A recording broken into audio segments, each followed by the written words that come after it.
Good morning, student. Today we will discuss about the species diversity. So first of all, you should know what is the meaning of species diversity. Here we mean with the species diversity is कि how many species are present in a particular habitat. ठीक है, species diversity का मतलब है किसी एक particular habitat में कितनी species, number of species मिल रही हैं. इसका एग्जाम्पल हमारे पास जो है वो ये है कि जो एम्फीबियंस का नंबर है वेस्टर्न घाट पे, it is much more greater than the eastern Ghat. तो ये क्वेश्चन में आपको पूछा जा सकता है which diversity the amphibians show when they present in large number in western Ghat as compare to the eastern Ghat. तो कौन सी डाइवर्सिटी होती है बेटा? स्पीशीज डाइवर्सिटी होती है. जिन इलाकों के अंदर मैक्सिमम डाइवर्सिटी मिलती है, वहां पे मैक्सिमम स्पीशीज मिलती है, उसको हम लोग बोलते हैं ऐसे एरिया जिनमें स्पीशीज रिचनेस होती है. तो स्पीशीज रिचनेस क्या होगी? किसी एक पर्टिकुलर एरिया के अंदर किसी मिलने वाली मैक्सिमम नंबर ऑफ स्पीशीज होती है, वो क्या कहलाती है बेटा? Species richness. Maximum number of species, ठीक है, वो क्या कहलाएगी? स्पीशीज रिचनेस कहलाती है. ठीक है. और अगर हम बात करते हैं मिनिमम नंबर ऑफ कितनी स्पीशीज है, फॉर एग्जांपल एक स्पीशीज ये है, एक ये है, एक ये है,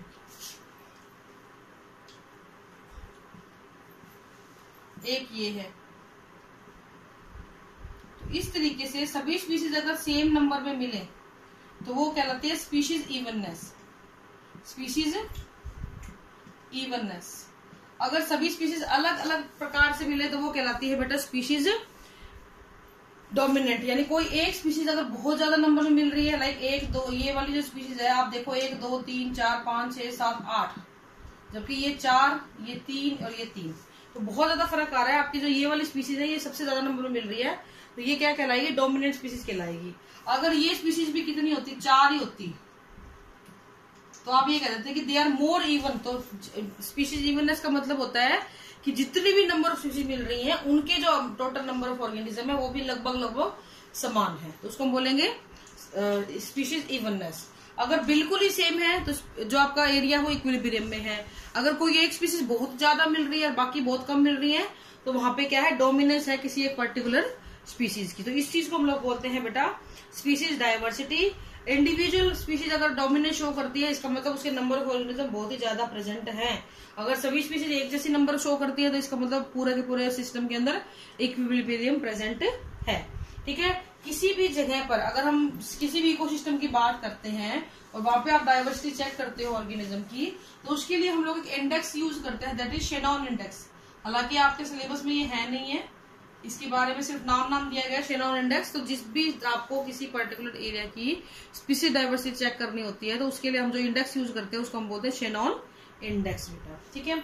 फिर आती है आपकी जेनेटिक डाइवर्सिटी. हालांकि पहले बताना था, मेरे को ध्यान नहीं रहा बेटा. जेनेटिक डाइवर्सिटी का मतलब क्या होता है? अगर कोई ऑर्गेनिज्म के जीन में अगर आपको अलग लेवल ऑफ डाइवर्सिटी की, जैसे हमने कल बात की थी, तो जीन के अंदर जो चेंजेस आते हैं या जीन के अंदर जो आपको फर्क दिखता है उसकी वजह से जो ऑर्गेनिज्म बनते हैं, जैसे कि बैक्टीरिया है 100 जीन मिलते हैं, माइकोप्लाज्मा है, माइकोप्लाज्मा के 450 से 700 जीन मिल रहे हैं, बैक्टीरिया के 100 जीन मिल रहे हैं, चावल आम राइस के आपको लगभग 50,000 जीन देखने को मिल जाते हैं. ठीक है. इसके अलावा मैंगो के आपको 1000. तो जितने ज्यादा जीन उतनी ज्यादा वैरायटी. तो इसका मतलब ये है कि जितने ज्यादा नंबर ऑफ जीन होते चले जाएंगे उतनी ही नंबर ऑफ वैरायटी बढ़ती चली जाएंगी और उतने ही टाइप की आपको चीजें मिलेंगी. And this show the genetic diversity. बिल्कुल ऐसे ही एक चीज हमेशा ध्यान रखना, किसी भी चीज की जेनेटिक डाइवर्सिटी के ऊपर उसके आसपास के एनवायरमेंट का बहुत अधिक फर्क पड़ता है. जितना अच्छा एनवायरमेंट होगा उतनी ही अच्छी आपको जेनेटिक डाइवर्सिटी मिलेगी. जैसे जैसे एरिया बढ़ता चला जाएगा जेनेटिक डाइवर्सिटी भी बढ़ती चली जाती है. ये चीज ध्यान रखने वाली है. तो क्वेश्चन आता है कई बार, which type of genetic diversity is shown by the rice and the mango when they are having the 50,000 gene of in rice and 1,000 gene in mango. तो किस टाइप की डाइवर्सिटी शो करता है बेटा? जेनेटिक डाइवर्सिटी शो करता है. इसके अलावा एक और एग्जाम्पल है, जैसे कि हिमालयन रेंज में मिलने वाली एक जड़ी बूटी है राउल्फिया सर्पेंटाइना. ठीक है, सॉरी वोमिटेरिया, राउल्फिया वोमिटेरिया. ये जो स्पीशीज होती है इसकी पोटेंसी ऑफ केमिकल, जो इसमें से केमिकल जो मिल रहा है एस्पिरिन, उसकी जो पोटेंसी है, उसकी जो कंसंट्रेशन है, वो अगर हम हिमालयन रेंज पे देखें तो अलग अलग जगहों पे अलग अलग प्रकार की मिलती है, क्योंकि यहाँ का हैबिटेट कुछ अलग है, इस जगह का हैबिटेट कुछ अलग है दोनों ही सेम, लेकिन according to the environmental condition उनकी पोटेंसी अलग अलग हो जाती है। इस चीज को भी हम जेनेटिक डाइवर्सिटी बोलते हैं, क्योंकि एनवायरमेंट के लिए, एनवायरमेंट के हिसाब से जीन में चेंज आ गया है।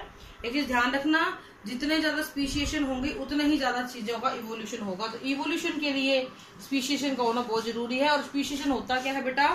Formation of a new species from the existing one is called as speciation. ठीक है, अब हम बात करते हैं इसके नुकसान की। स्पीशिएशन का नुकसान क्या होता है बेटा? इसका नुकसान ये होता है कि अगर कोई मास स्केल पे डिस्ट्रक्शन होगा तो पूरी की पूरी जो प्रजाति है वो खत्म होने की कगार पे आ जाती है। इसमें कोई फंगल इन्फेक्शन हो सकता है, किसी इंसेक्ट का इन्फेक्शन हो सकता है। Now next comes the ecological diversity. Ecological diversity जो होती है वो 3 प्रकार की होती है, विटाकर के हिसाब से अल्फा, बीटा और गामा। इकोलॉजिकल डाइवर्सिटी, इसमें कुछ नहीं है बेटा। अल्फा विद इन कम्युनिटी, जो आप ऑर्गेनिज्म सर्वाइव अपने आपस में है, डाइवर्सिटी है। किसी एक कम्युनिटी के अंदर कितनी नंबर ऑफ स्पीशीज हैं।